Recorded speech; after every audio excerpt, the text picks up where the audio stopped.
On a tué combien de gens? Si Kabila avait suivi mon conseil, aujourd'hui, Rossi Mukendi serait en vie avec sa famille. Les autres qui sont morts, ils seront en vie. Il y a eu beaucoup de sacrifices, il y a eu beaucoup de gens qui sont morts. Et vous allez voir, ce n'est pas encore fini. Il y a des familles qui n'ont pas encore pleuré le leur parce qu'on les a interdits de faire même le deuil. Ce que je regrette, c'est le mort inutile. C'est là où Kabila a trahi le peuple congolais. N'oubliez pas tous ces morts.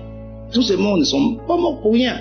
Les gens, il y a des gens qui doivent être arrêtés. Il faut les arrêter parce que il faut pas continuer dans l'impunité. Il faut que les gens qui ont tué, parce que si on s'arrête à Rossi, c'est comme si on n'avait rien dit. Son père est mort aussi, le père de Rossi, est mort suite au chagrin.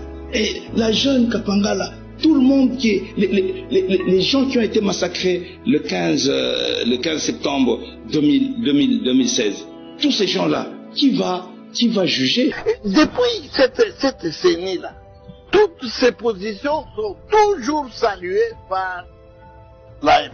C'est vraiment une section du PPRD.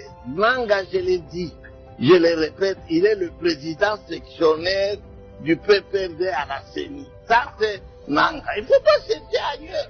Vous le voyez, on les trimballe dans les valises partout, on va avec Nanga.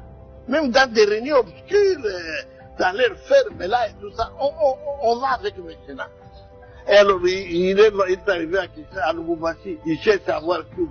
Moi, je ne peux pas chercher rencontrer un représentant de Fantomas. Ça ne fait pas peur, sinon je risque de rêver, de ne pas refuser. J'ai eu peur de rencontrer. Il le sait. Et il le répondra tôt